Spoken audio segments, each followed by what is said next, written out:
All right, man, peace. So the second round of the NBA playoffs is pretty much in full swing right now. And one of the more ballyhooed series is the one between the Boston Celtics and the Philadelphia 76ers. As we all know, they have a very storied rivalry that dates all the way back to the late 1950s, when the Philadelphia franchise was known back then as the Syracuse Nationals. And into the 1960s, they had a very fevered rivalry between the Boston Celtics, led by Bill Russell and John Havlicek and Sam Jones and Bob Cousy, and the Philadelphia Warriors, as they were known as at the time, led, of course, by Wilt Chamberlain and Hal Greer and Chet Walker, etc. Into the 1970s, Philadelphia had Doug Collins and they acquired Dr. J. The Boston Celtics, they had JoJo White, etc. And then into the 1980s, you had, of course, the great Larry Bird, Kevin McHale, Dennis Johnson, Robert Parrish, and the Sixers. They had Andrew Toney and Dr. J and Maurice Cheeks, Bobby Jones, and then acquired the great Moses Malone, and they were able to tip the balance of power over to themselves against the Boston Celtics. And unfortunately, many people don't know how great that Philadelphia 76ers team of the early 80s was, because they only won one championship. By the time they got Moses, Dr. J was already about 33 years old. He was near the end. But they actually were able to make the NBA Finals 3 out of the first 4 years in the 80s, and the one time that the Celtics beat them was when they came back from down 3-1. Well, anyway, in the modern incarnation of the rivalry, you have Joel Embiid and Ben Simmons against a very undermanned Boston Celtics team. But like all great armies that are undermanned, they're led by a great general, that being Mr. Brad Stevens. And when you study history, all great generals are able to make their armies rise to greater heights than one would think they should be able to. So anyway, they're going to talk about it, and I'm going to chime in. Tony Banks already know Gordon Hayward or Kyrie Irving, and now the Celtics will enter the semifinals without Jaylen Brown. Max, what's the key to this series? The key to the series is whether or not the coach of the Philadelphia 76ers is not going to be completely outcoached by Brad Stevens. Because if he can hold his own, his squad should be able to win this series. The advantage in physicality, they have the advantage in talent. They should be able to win this series unless Brad Stevens just makes a total mockery of the Philadelphia 76ers head coach. Well, you just said it, like they're down 3 of their top 5 players when you count Kyrie and Gordon Hayward, but now Jaylen Brown. They got their work cut out. And I'll leave some of the other matchup stuff to Stephen A. But let me just say, Al Horford has to play out of his mind for Boston. I mean, I assume we're talking about... Well, Al Horford has to play well. He has to average somewhere in the low 20s, as well as Jason Tatum somewhere in the low 20s, as well as that other half of the Morris twins that they have on their team. He has to average in the high teens, and Jaylen Brown has to come back and average somewhere in the high teens to low 20s for them to have a chance to win this series. As I'm making this video, they've already played Game 1. As we all know, the Boston Celtics dominated the Philadelphia 76ers in Game 1, and it seems like the rest did not do much good for the Philadelphia 76ers because they're a young team, and they probably spent most of their off time reading their own press clippings and running to the club and getting all this scattered ass out here at these clubs, gassing their heads up and getting them unfocused. Talking about what does Boston have to do against Philadelphia, because they are outmanned right now. Yeah. Philadelphia has 2 special players in Embiid and Simmons. You know, when I say 4-star, 5-star, and Oladipo and DeRozan and these guys are 4-star players, Simmons and Embiid, even if you want to say, well, they're not 5-star yet, but Simmons almost kind of is already. No, Simmons is not a 5-star player yet. He's somewhere in the mid-4s. He's about 4.5. You can't tell me someone's a 5-star player and he's never had an elongated playoff run and he can't make free throws and he can't make mid-range and he can't make long-range jump shots. No, sir. And that's the problem with a lot of these sports pundits. They're such fanboys, man. They make such stupid statements because they allow themselves to be taken on these emotional roller coasters. Already, they're just ridiculously good, and then they got shooters everywhere. So Al Horford is kind of the last guy literally standing. I mean, he and Tatum. Not quite. Al Horford is not the last guy standing. They still have that backup point guard who's playing like a starter. They still have Jason Tatum. They still have that other half of the Morris twins. They're still in good stead. And most of all, they have the greatest general in the NBA, that being Mr. Brad Stevens. for Boston, Stephen A., his matchup with Embiid is going to be critical. Horford has to play out of his mind. And Horford is, you don't want to call him like a statless all-star, like that article about Shane Battier years ago, the statless all-star, right? But Horford is like a version of that. He doesn't need to put up eye-popping numbers to know that if you watch the game, he had an enormous impact on both sides of the floor. One thing about Horford, though, in the past is, in playoff games sometimes, particularly when they needed scoring from him, he hasn't delivered. He's almost like... Because he's not a primetime player, Max Kellerman. That's not his job. He's a very good role player. And you cannot ask him to be a star when he's not a star. It's a collective effort from the Boston Celtics. That's what it's been all season. So for you or anyone else to imply or intimate that one of their players needs to rise up to the level of a superstar, that would be going contrary to what has gotten him there. So that makes no sense. Like, too perfect a player in certain respects, too disciplined, and sometimes just doesn't, do his thing offensively, which he's capable of doing. He is going to have to play unbelievable defense and also get his offensively. No, he's just going to have to do what he's been doing all season. If he does what he's been doing all season and just stays extremely focused, maybe gives about 2 or 3 more points than he's been doing all season, they'll be fine. And those 2 or 3 more points should come in the flow of the game, not because he's trying to be Kareem Abdul-Jabbar or Wilt Chamberlain. It should be because he knows that they're lacking their star players, so there's going to be more shots for him. But everything has to come in the flow. Whenever you try to force something or you make yourself out to be something that you're not, you're going to fail. You have to allow what you do naturally to manifest itself, and then everything will go as it's supposed to go. For the Celtics to have a chance. He is an excellent player, Horford, sort of the prototypical modern big, the guy you're looking for. Embiid is that, inflated.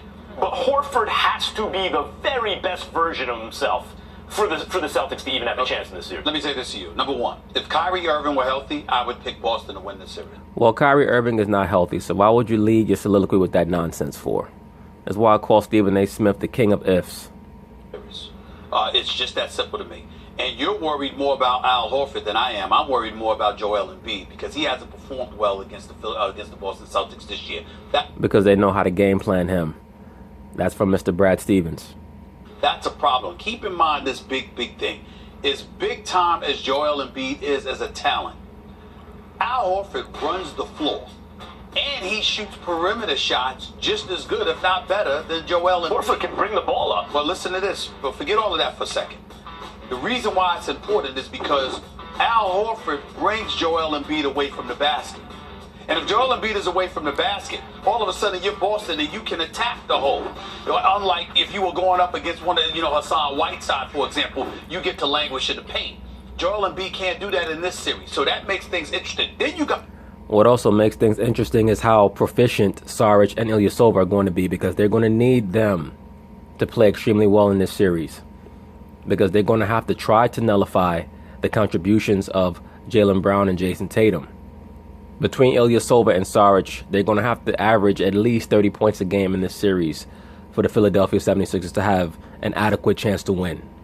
You got to also worry about Brad Stevens, who's an exceptional coach, forcing Ben Simmons to become a scorer. And if he does that, then we've got a problem.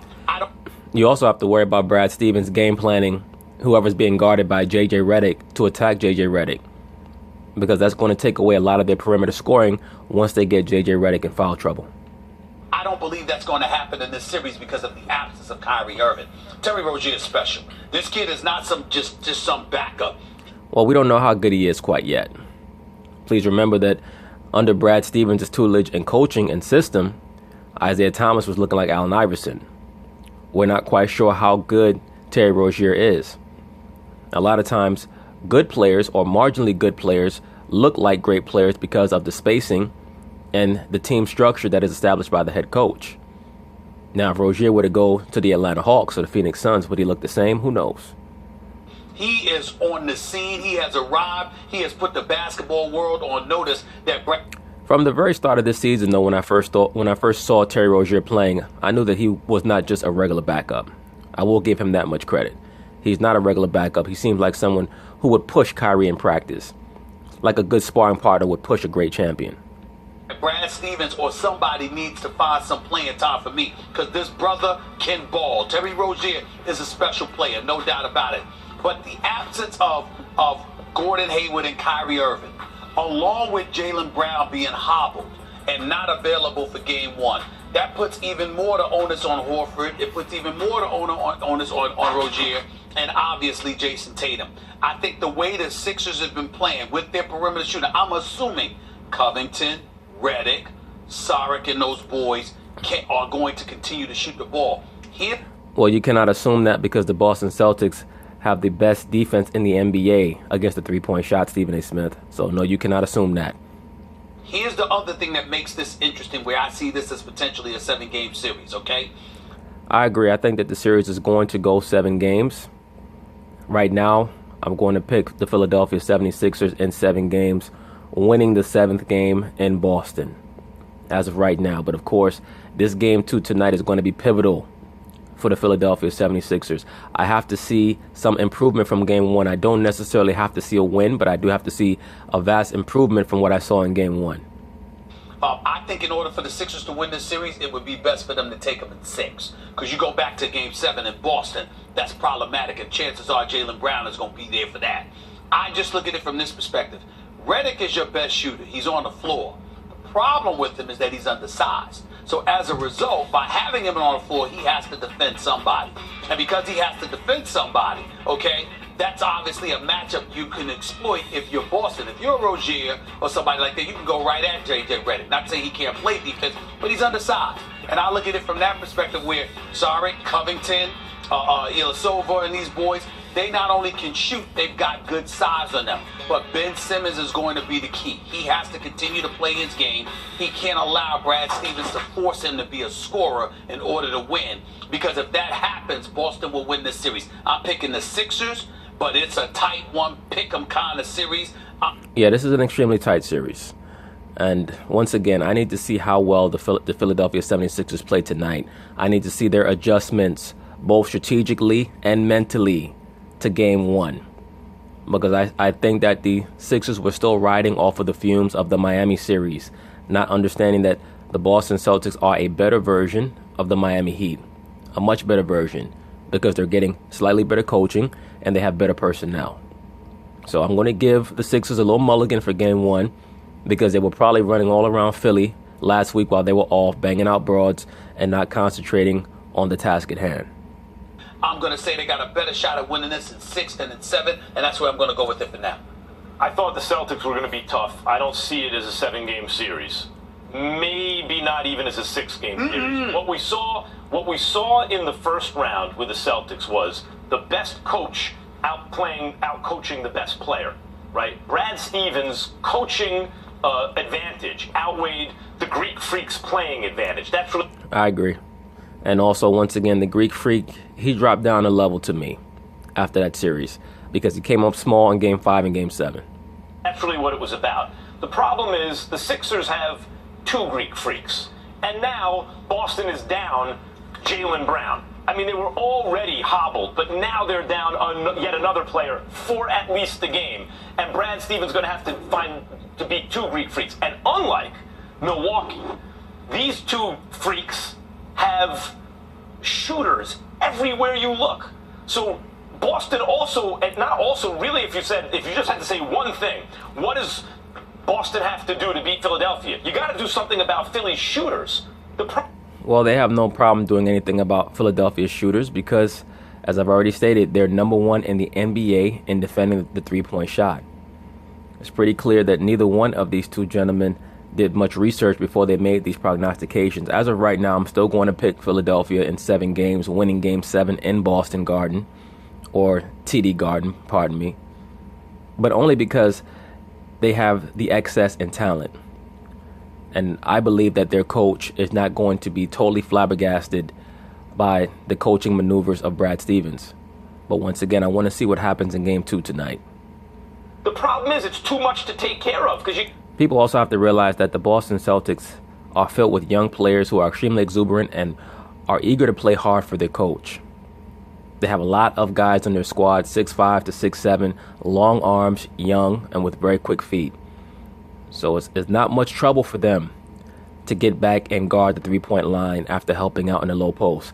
That's why they play the Sixers, that's why the Celtics have played the Warriors and the Rockets so well this season. Because they can help down low and they can run out and defend a three-point shot.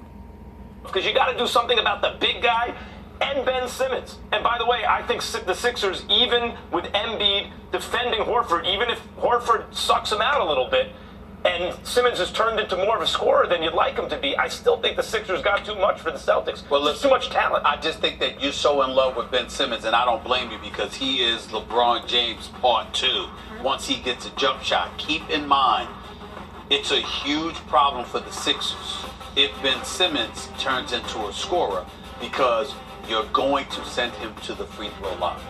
This is a guy that did not shoot well from the free throw line during the regular season. Yes, but in the postseason, he has not been horrific from the free throw line.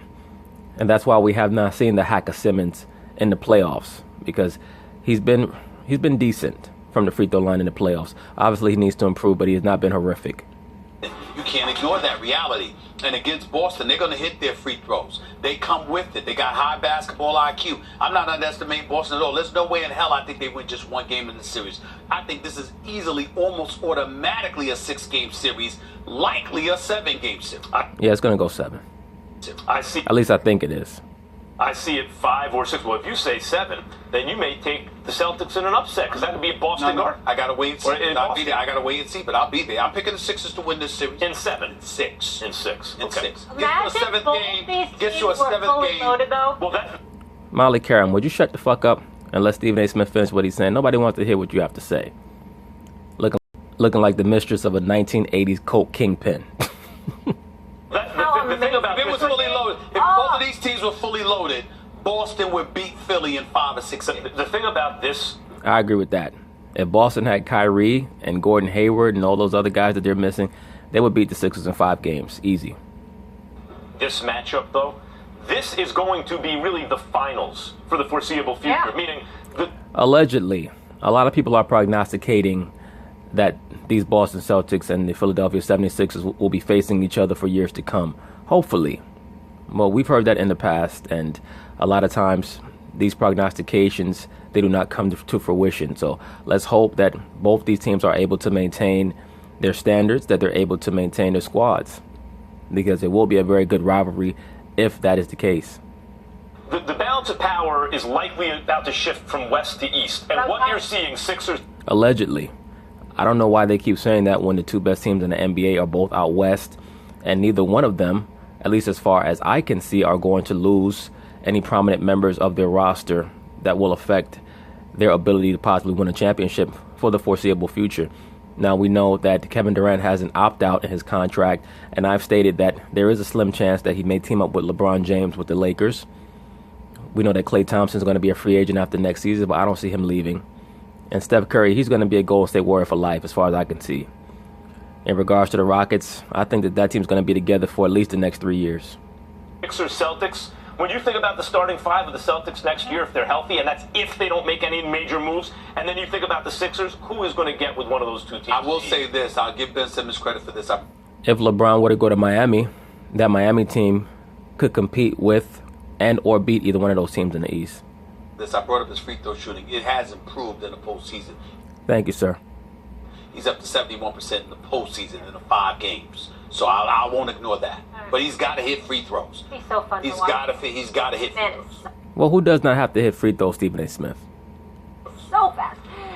But anyway, that's it on the prediction for the Philadelphia 76ers versus Boston Celtics second-round matchup. As of right now, I have Philadelphia in 7 games. Hopefully for them, they will step up their level of intensity and proficiency in Game 2. But anyway, peace.